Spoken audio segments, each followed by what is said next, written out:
Father Mike, thank you for hosting this at St. Sabina, and most importantly, the grandmother and aunt of Laquan McDonald.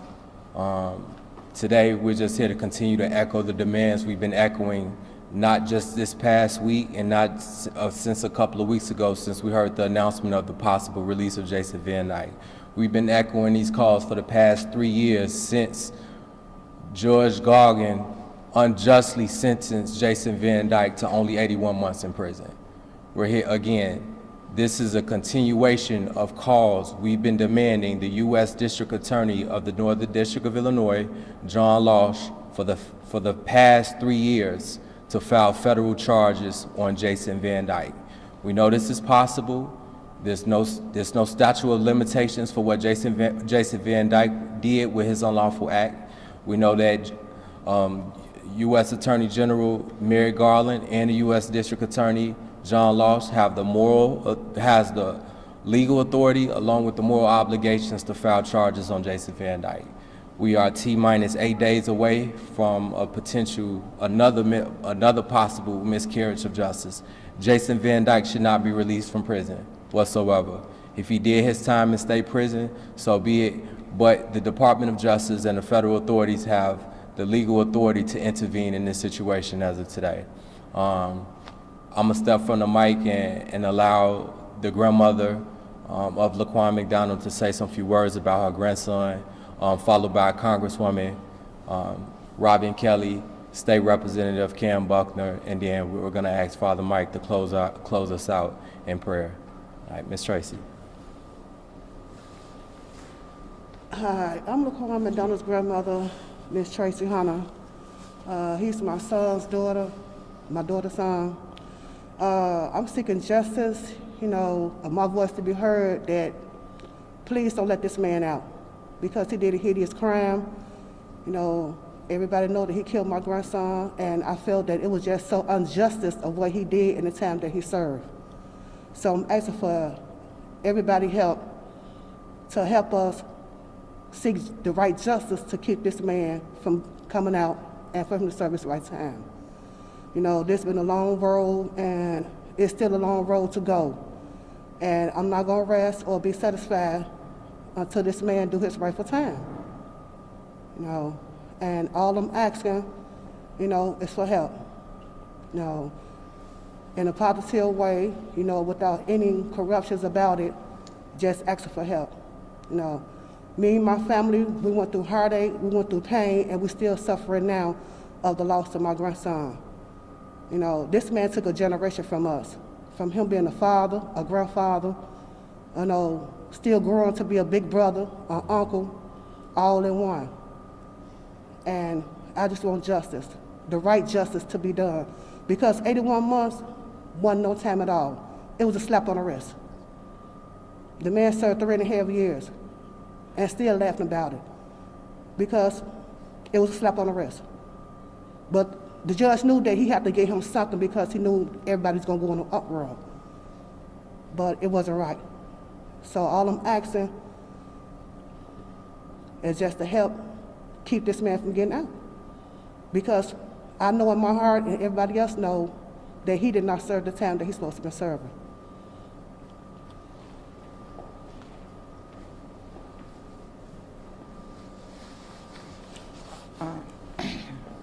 I'm Laquan McDonald auntie, his first auntie. I don't really have so much to say, but I just want to just show y'all something. Pictures of my nephew. This is Bum Bum. A sweet person. My parties. It's him. It's Laquan. This is Sister Tyriana. This Bum Bum at my baby party. My grandma Bum Bum to my niece.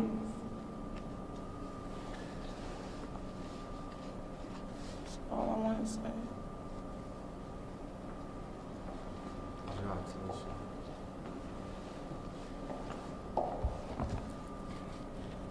Good morning, everyone, and I'm glad to see so many cameras here today. As you know, as Will said, 1 week from today, Jason Van Dyke will be released from prison. And you all know the story. In 2014, Van Dyke, who was in a Chicago police officer, shot 17-year-old Laquan McDonald 16 times while on duty, and the video was captured. That video shook me to my core. I am a mother of a black son and a grandmother of 2 black boys. Laquan was Tina Hunter's son. Laquan was Tracy Hunter's grandson. Throughout this ordeal, Laquan's family, supported by dedicated activists, have had to fight to bring his murderer to justice. They had to fight to get the video released and to make sure that Van Dyke was charged with murder. Prosecutors were successful in securing a conviction. However, the sentence was too light, 6 years, which have been trimmed down to 3. The same charges against him were the same charges against the man that killed George Floyd. He got 22 years, still not enough, but 22 years compared to 6 years. There's something terribly wrong with that. That is not justice. So I'm simply here today to add my voice to those who have been leading this movement for many years to call for real justice. His murderer will walk free, get to hug his family, he'll get to get on with his life. Laquan won't be able to do that, as his grandmother said. And we need to make sure that Laquan is not forgotten and that this does not happen again. This is just plain, simple injustice. And we need serious reform. We need the United States to pass the George Floyd Justice and Policing Act. In the 8 years since Laquan was murdered, we've seen so many more stories, unfortunately, similar stories. So I'm encouraging everyone listening to raise your voice, make your voices heard, keep your voices loud. To Tina and Tracy, once again, I'm so sorry for your loss, that you have to stand here and you're not out in the cold, but you feel out in the cold to demand justice for your son, for your nephew, for all the people that were Laquan's friends and his relatives. And I just want to thank Will, I don't know if he gets thanked enough for all the work that he has done and the attention he has paid to this. Von Rowland, Father Mike Flager, Representative Buckner, thank you all for everything that you're doing. So we do not forget this. We cannot forget this. Thank you.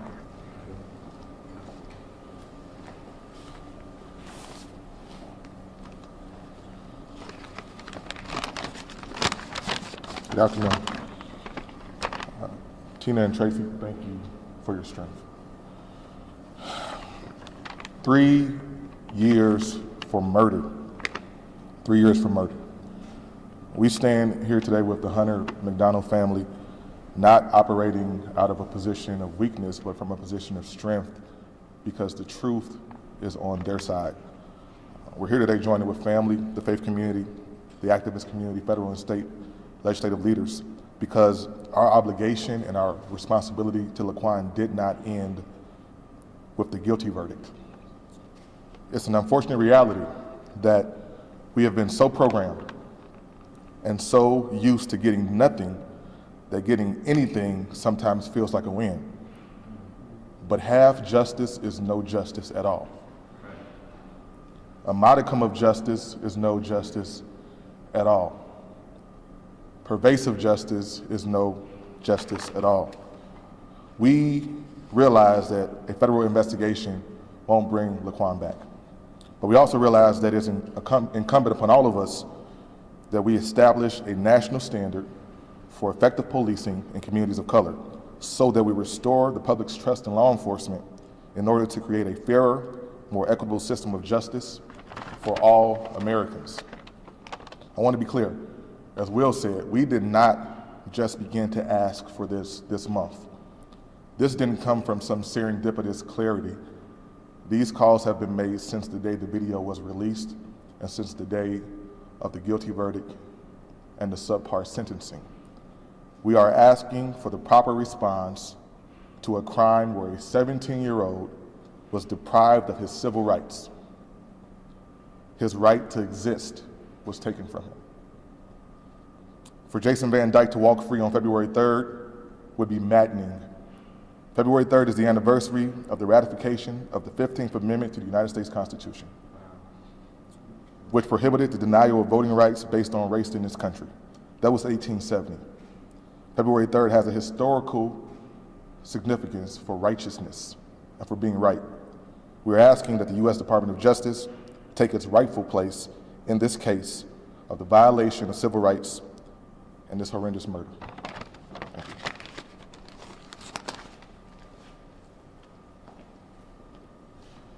Thank you, Representative Buckner and Congresswoman Kelly. To Will, thank you for leading this cause for all these years. And of course, to the family, thank you for your strength. This horrible tragedy and insult began with the murder of Laquan McDonald. It continued with police lying on a report and then a covering up and a holding back of this and the video cams for so long.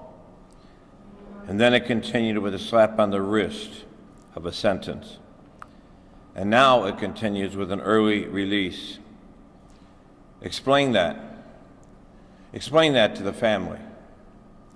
Explain that to all those sitting in Cook County Jail for years on a light drug charge and hadn't even got a trial, let alone got a sentence. Explain that to the people of Chicago and the young people of Chicago who you say you want to believe in the justice system. Explain that for all people who demand and want a reform in this justice system, and to those, as Congressman Kelly said, we saw what happened to the murders of George Floyd, same charges, but very different sentencing. We want people to rise up all across Chicago. As Congresswoman Kelly said, speak up, make your voices heard. As I said the other day, this is not a black issue. This is a justice issue. So white people, North Side, Hispanic people, Asian people, everyone who believes in justice should be shouting and screaming that Jason Van Dyke should not be getting out of jail. He needs to be indicted by the federal government. We expected nothing out of Trump. We have a new White House. We have a new administration. Do something.